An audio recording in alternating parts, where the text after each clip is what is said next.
ഇത്തിരി പൂവേ ചുവന്ന പൂവേ, ഇത്ര നാളെങ്ങ് നീ പോയി പൂവേ, മണ്ണിനടിയിൽ ഒളിച്ചിരുന്നു, മറ്റുള്ള പൂക്കളെ കാത്തിരുന്നു.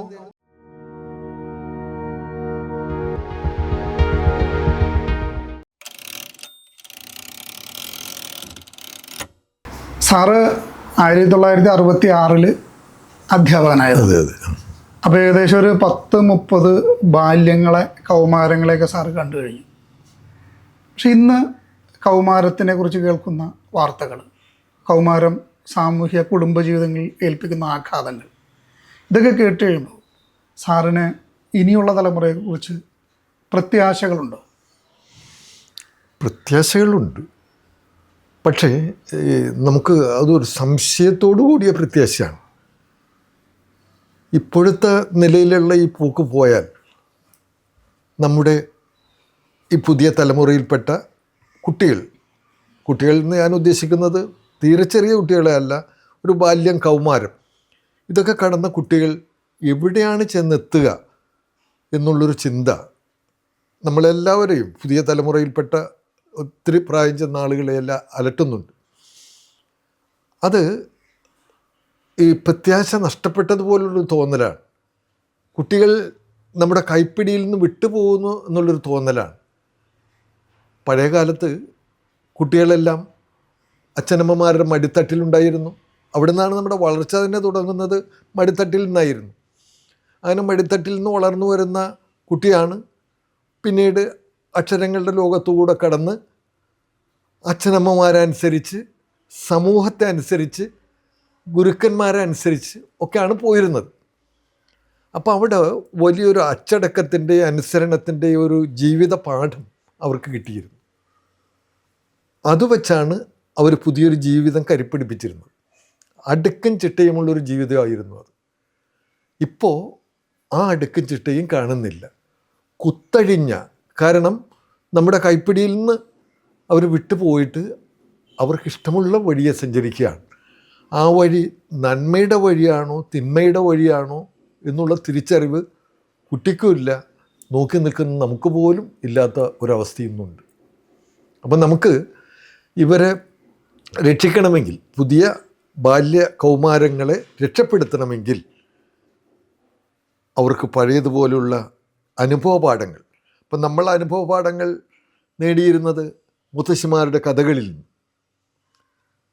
അതുപോലെ മാതാപിതാക്കളൊക്കെ ചൊല്ലിത്തരുന്ന നല്ല കവിതകളിൽ നിന്നൊക്കെ നമ്മൾ ജീവിതത്തിൽ സൂക്ഷിക്കാനുള്ള ഓരോരോ പാഠങ്ങൾ അറിയാതെ കിട്ടുകയാണ്. അത് ഇപ്പോൾ 3 വയസ്സ് ഉള്ള കുട്ടി അമ്മയെ അനുസരിക്കാത്ത ആട്ടിൻകുട്ടിയുടെ കഥ കേൾക്കുന്നു. വർഷങ്ങൾക്ക് മുമ്പ് ഗ്രീസിലിരുന്ന് ഈസോപ്പ് പറഞ്ഞ കഥയാണ് അമ്മയെ അനുസരിക്കാത്ത ആട്ടിൻകുട്ടിയുടെ കഥ. തലമുറകൾ കൈമാറിയിട്ടും നഷ്ടപ്പെടാതെ ആ കഥ വീണ്ടും മുത്തശ്ശിയുടെ ചുണ്ടിൽ നിന്ന് അല്ലെങ്കിൽ അമ്മയുടെ ചുണ്ടിൽ നിന്ന് കുട്ടി കേൾക്കുന്നു. ആ കുട്ടി കഥ കേൾക്കുകയല്ല, അവിടെ വലിയൊരു ജീവിത പാഠം, അവൻ്റെ ജീവിതത്തിൽ ഈ അറ്റം മുതൽ അങ്ങേ അറ്റം വരെ, ചുട്ട മുതൽ ചുടല വരെ സൂക്ഷിക്കേണ്ട വലിയൊരു തത്വം ഈ കഥയിലൂടെ പഠിക്കുകയാണ്. അനുസരണയില്ലാത്തവൻ ആപത്തിൽ ചാടാൻ സാധ്യതയുണ്ട് എന്ന് അവിടെ എഴുതി വച്ചിരിക്കുന്നത് പോലെ തന്നെ അവൻ്റെ മനസ്സിൽ ഈ കഥ ഒരു പാഠം കുറിച്ചിടും. അത് ജീവിതത്തിലുടനീളം അതുണ്ടാവും.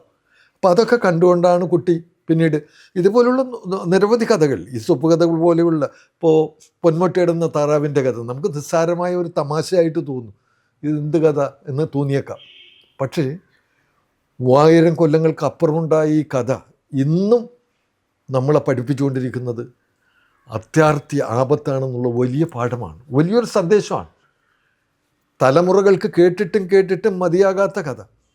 ഇങ്ങനെയുള്ള കഥകളൊക്കെ അമ്മുമ്മയുടെ അല്ലെങ്കിൽ മുത്തശ്ശിയുടെ, അമ്മയുടെ മടിത്തട്ടിലിരുന്ന് കേട്ടുകൊണ്ടാണ് കുട്ടികൾ വളരുന്നത്. അവിടെ വെച്ച് തന്നെ അവൻ്റെ മനസ്സിൽ ഇത്തരം ആശയങ്ങൾ, അമ്മയെ സ്നേഹിക്കണം, അച്ഛനെ സ്നേഹിക്കണം, അയൽക്കാരനെ സ്നേഹിക്കണം എന്നൊക്കെയുള്ളൊരു തോന്നൽ അവിടെ വെച്ചേ ഉണ്ടാകുകയാണ്. ബാല്യത്തിൽ തന്നെ മുളവിട്ട് വരികയാണ് അത്തരം ആശയങ്ങൾ. ഇപ്പോൾ അതുപോലുള്ള കഥകൾ കേൾക്കാൻ അവസരമില്ല. ഇപ്പോൾ വാട്സപ്പിലും അതേപോലെയുള്ള യൂട്യൂബിലും ഒക്കെ വരുന്ന പരിപാടികളുടെ പിന്നാലെയാണ് കുട്ടികൾ പോകുന്നത്. പക്ഷെ അതിൽ എന്ത് നന്മയാണുള്ളതെന്ന് ചിന്തിക്കണം. നന്മ അവൻ്റെ മനസ്സിൽ നന്മയുടെ വെളിച്ചം കൊളുത്തി വയ്ക്കുന്ന പരിപാടികളാണോ അവൻ കേൾക്കുന്നത്, കാണുന്നത് എന്നാണ് നാം ചിന്തിക്കേണ്ടത്. അത്തരം പരിപാടികൾ കുറവായിട്ട് ആണ് നമ്മുടെ അനുഭവത്തിൽ കാണുന്നത്. കുട്ടികളെ മോശമായ രീതിയിലേക്ക് നയിക്കുന്ന പല പരിപാടികളും, കൃത്രിമമായി ഉണ്ടാക്കുന്ന നല്ല ഉദാത്തമായ ഭാവന പോലും ഇല്ലാത്ത പല കാര്യങ്ങളുമാണ് അതിൽ കയറിക്കൂടുന്നത്. കുട്ടികൾ അതാണ് കണ്ടുകൊണ്ടിരിക്കുന്നത്. അപ്പം അതുകൊണ്ട് തന്നെ അവരുടെ സ്വഭാവത്തിൽ വലിയ മാറ്റങ്ങൾ ഈയിടെയായിട്ട് വന്നുകൊണ്ടിരിക്കുന്നു. അവർ മാതാപിതാക്കന്മാരുടെ വാക്കുകൾക്ക് ഒരു വിലയും കൽപ്പിക്കുന്നില്ല. അധ്യാപകർക്കൊക്കെ ഒരു വിലയും ഇല്ലാതായി. നമ്മൾ ഈ കഴിഞ്ഞ ദിവസം കണ്ടതാണല്ലോ, അധ്യാപകൻ മൊബൈൽ ഫോൺ ക്ലാസ്സിൽ കൊണ്ടുവരാൻ പാടില്ല, അതൊരു അച്ചടക്കത്തിൻ്റെ ഭാഗമാണ്.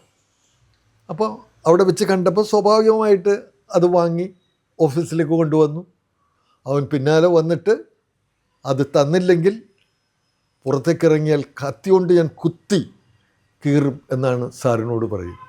അപ്പം ആ രീതിയിലേക്ക് നമ്മുടെ ഭാഷ, അവിടെ ബാല്യമില്ല, നിഷ്കളങ്കതയില്ല, കൗമാരമില്ല, ഒന്നുമില്ല. അവൻ വേറൊരു ഭീകര രൂപിയായിട്ട്, ഭീകര ജന്തുവായിട്ട് മാറുന്ന കാഴ്ചയാണ് ഞാൻ കാണുന്നത്. അത് സമൂഹത്തിൽ ഇപ്പോൾ പടർന്ന് പന്തലിച്ചു കൊണ്ടിരിക്കുന്ന ഒരനുഭവത്തിൻ്റെ പാഠം തന്നെയാണ്.